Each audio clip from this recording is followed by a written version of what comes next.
All right. So you know how everyone always talks about the U.S. economy? Yeah.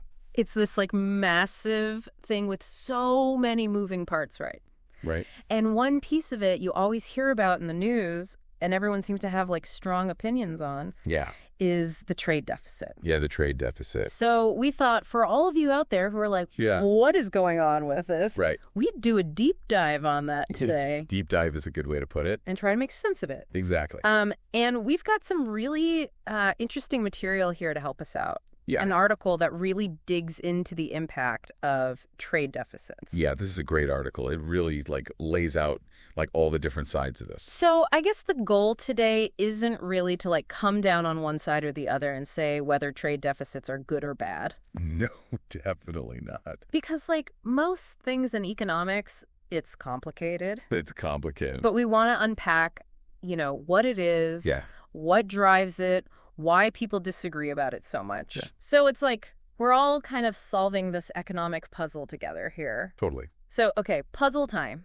Let's start with the basics. Okay. What are we even talking about when we say trade deficit? So at its most basic level, a trade deficit just means that a country is importing more goods and services than it's exporting. Okay.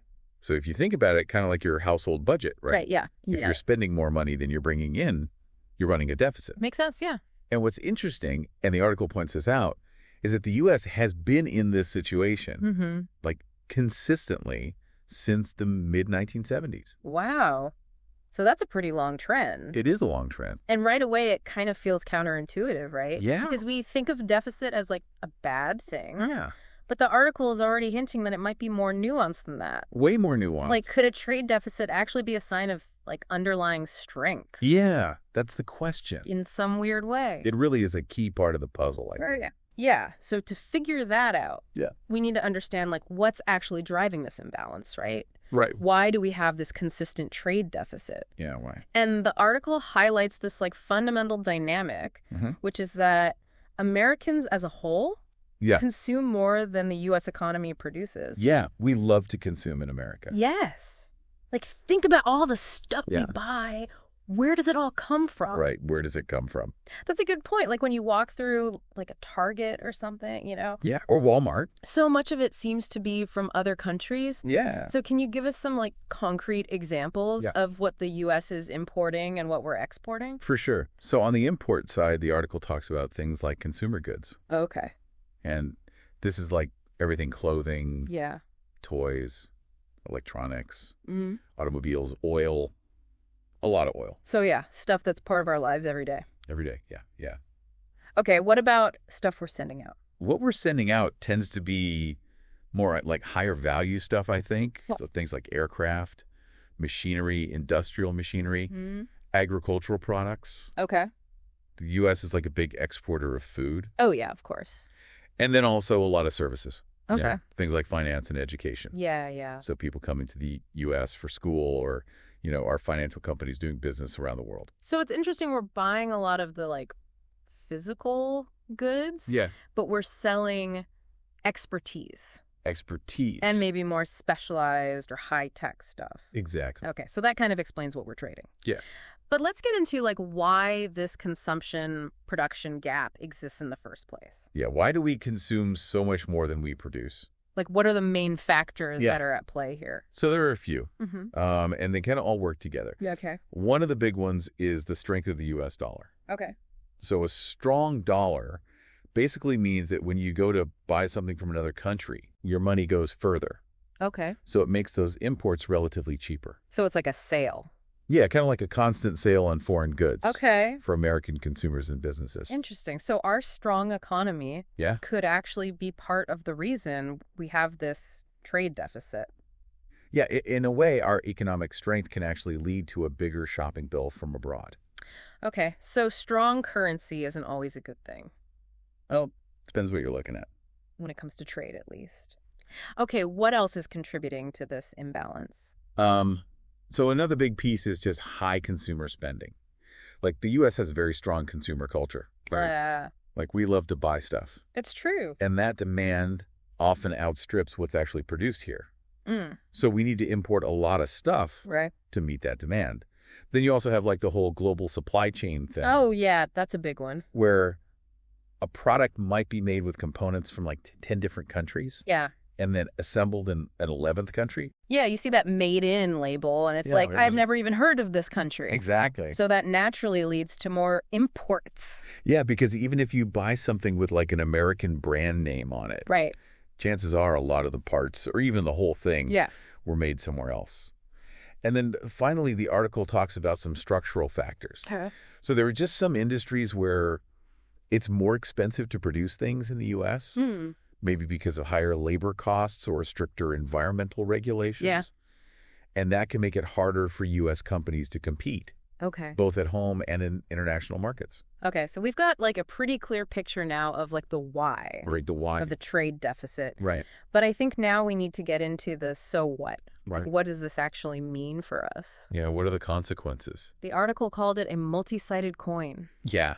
Let's like flip that coin. Yeah, let's flip it. See what we get. So what's one of the sides? Well, one side, and this is one that you probably experienced directly, is lower prices and more choices for consumers. Okay. Because imports are often cheaper, right?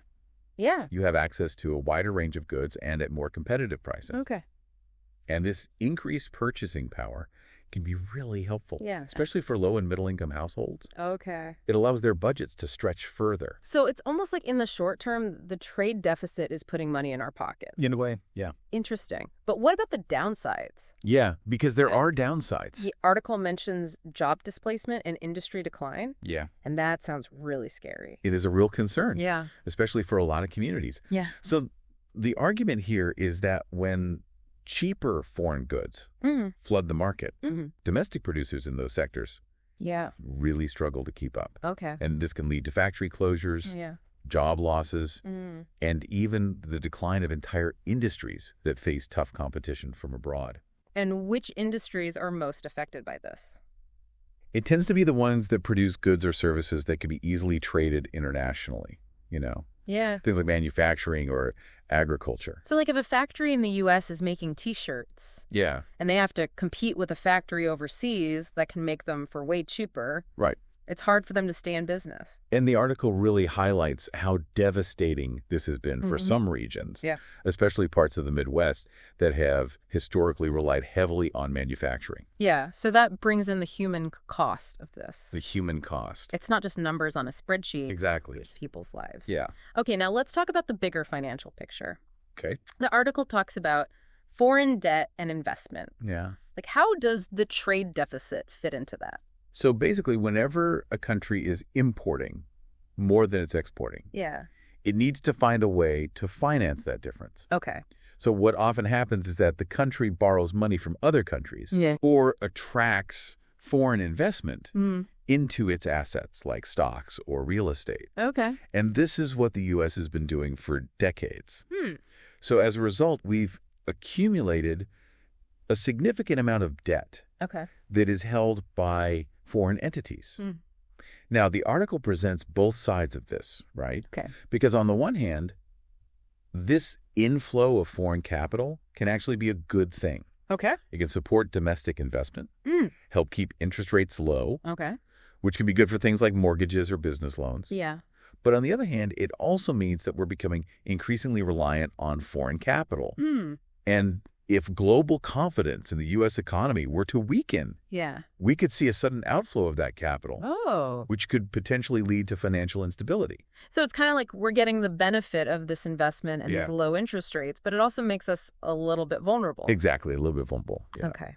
Now, this is where the article gets really interesting. It brings up the connection between the trade deficit and the U.S. dollar's role as a global reserve currency. Right. Can you unpack that a little bit? Yeah, so this is definitely one of the more complex parts of this whole puzzle. Okay. But it's also really crucial to understand.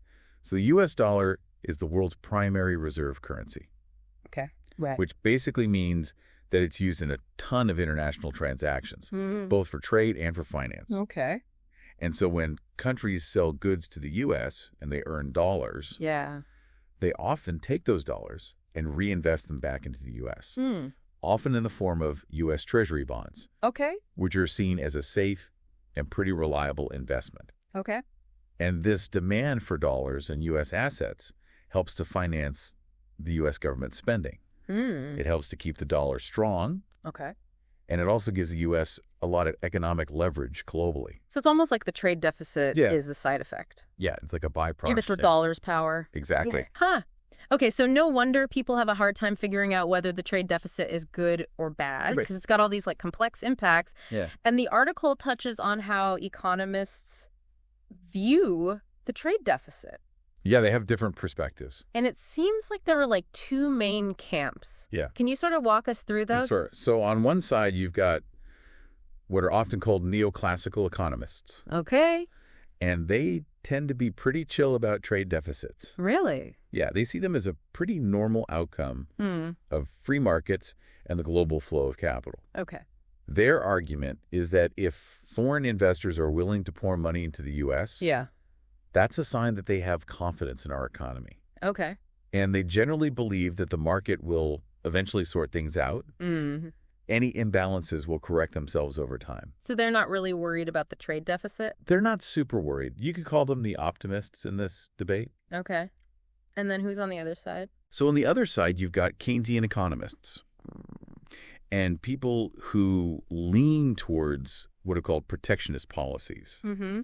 And they tend to be a lot more concerned about the potential negative consequences of a persistent trade deficit. Okay. They worry about things like the decline of domestic manufacturing, the stagnation of wages for a lot of workers, and the increasing vulnerability of the U.S. economy to shocks from the global economy. So they're more like the pessimists.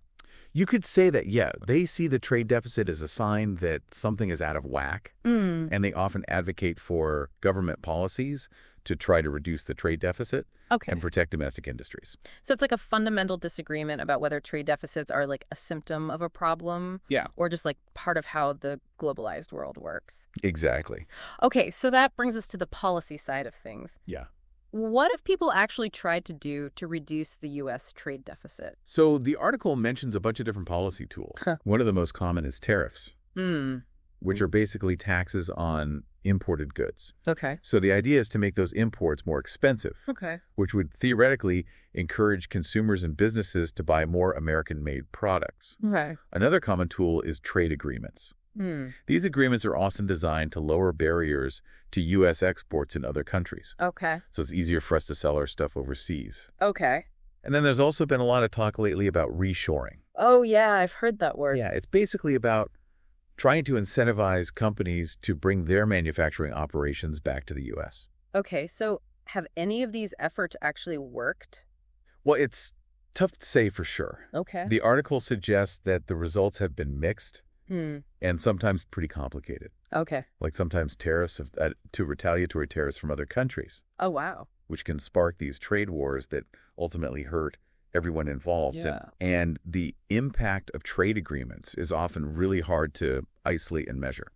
So it sounds like there's no magic bullet. Right. Like there's no one policy that's going to just solve the trade deficit overnight. Yeah, it's not that simple. And the article hints that maybe a more sustainable approach would be to focus on making U.S. industries more competitive overall. So things like investing in technology, education, worker training, fostering innovation, and addressing some of the broader macroeconomic issues like our low savings rate. Yeah, more holistic approach. Okay, so it seems like the trade deficit is not a simple problem with a simple solution. Right. Like we can't just slap a label on it and say it's good or it's bad. Yeah. It's more nuanced than that. It's way more nuanced. So to really understand it, you have to look at the bigger picture and weigh all these different factors that are often kind of pulling in different directions. Exactly. All right, so final thought here for our listeners. In a world that is getting more and more interconnected all the time. Yeah, they're only getting more connected. And with technology changing so rapidly, and international relations always in flux, how might those changes affect how we think about the trade deficit and how it impacts us? That's a great question and something to definitely keep in mind as you see this topic come up in the news. Absolutely. Super interesting stuff. Well, thanks for taking this deep dive into the U.S. trade deficit with me. Yeah, this is fun. I think we covered a lot of ground. We did. And hopefully gave our listeners a clearer sense of this very complex and constantly evolving part of our economy. For sure. All right. Well, that's it for today's deep dive. Until next time. We'll see you next time.